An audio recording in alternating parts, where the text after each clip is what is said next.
Welcome back to BNN. Today's story is packed with shocking twists and unexpected secrets. You won't believe what happens next. Let's begin today's interesting story. The air was thick with laughter and music, a cacophony of joy that seemed to echo through the grand hall of the wedding reception. I stood at the edge of it all, a silent observer amidst a whirl of well-dressed guests twirling and celebrating under the soft glow of chandeliers. The vibrant colors of the decorations, deep reds, golds, and purples, blurred in and out of focus as my mind drifted, anchored not to the present but to a different time, a different place.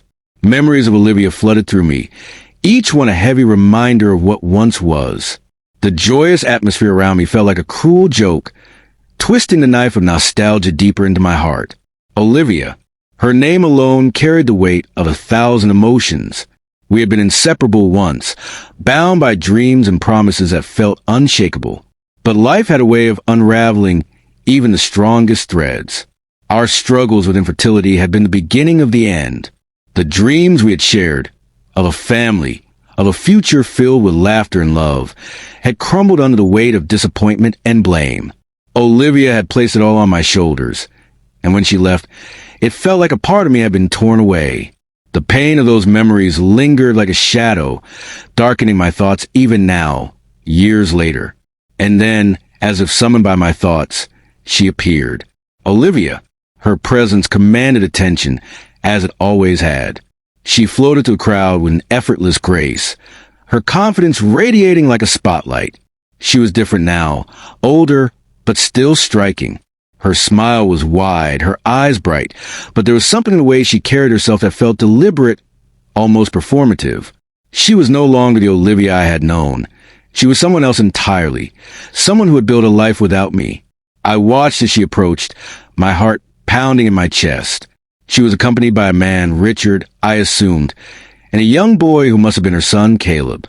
They looked like a picture-perfect family, the kind you'd see in a glossy magazine. Olivia's smile widened as she caught my eye, and I could almost hear her thoughts.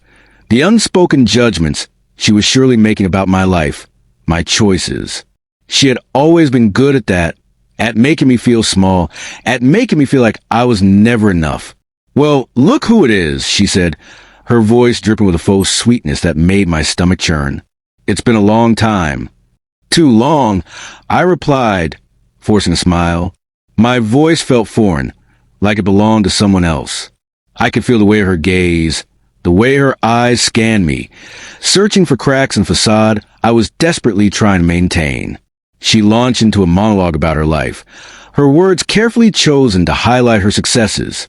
Richard was a successful businessman. Caleb was excelling in school, and she had recently taken up painting, a hobby that had apparently garnered her some local acclaim.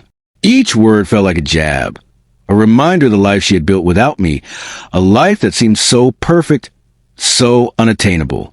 But as she spoke, something unexpected bubbled to the surface. A small, deliberate smile tugged at the corners of my lips. I waited for her to finish, for the moment when her smug satisfaction would be at its peak, and then I introduced my son, Adrian. "Olivia, this is Adrian," I said, my voice steady despite the storm of emotions raging inside me. Adrian stepped forward, his presence commanding in a way that made my chest swell with pride. He was tall for his age, with a quiet confidence that belied his years. His achievements were numerous. Academic awards, musical accolades, a kindness and maturity that made him stand out in any crowd. He was everything I had ever hoped for in a child, and more. The shift in Olivia's expression was immediate. Her smile faltered, her eyes widening in stunned disbelief. She looked from Adrian to me, then back again, as if trying to reconcile reality before her with a narrative she had constructed in her mind. I could see the gears turning, the realization dawning that my life had not only moved on, but had flourished in ways she had never anticipated. "Adrian," she repeated, her voice barely above a whisper. "He's yours." "Yes," I said, the pride in my voice unmistakable. "He's mine." The silence that followed was heavy, charged with tension. Olivia's confidence, once so unshakable, began to crumble. I could see it in the way her shoulders slumped, the way her eyes darted nervously to Richard and Caleb. She had painted me as a man who had nothing to show for his life, a failure who had been left behind. But here I stood, a proud father with a son who was making a name for himself, a son who was everything I had ever dreamed of and more. The irony was not lost on me. Caleb, despite his own achievements, paled in comparison to the recognition Adrian had earned. Olivia's carefully constructed facade was unraveling before our eyes, and I relished the moment, not out of spite, but out of a deep sense of vindication. This was not just about the present. It was about the past, about the choices we had made, and the paths we had taken. It was about the pain she had caused me, the blame she had placed on my shoulders, and the way she had walked away without looking back. As the festivities continued around us, the emotional confrontation between us became a spectacle, unnoticed by the oblivious guests who danced and laughed. I could see the flicker of discomfort in Olivia's eyes, a crack in the armor she had built around herself. She had clung to a narrative that no longer held any weight, a narrative that had been shattered by the reality of my life. In that climactic moment, I found a sense of satisfaction I hadn't anticipated. Olivia's shock and discomfort were not just about the present. They were a reflection of our shared past and the choices that had led us to this point.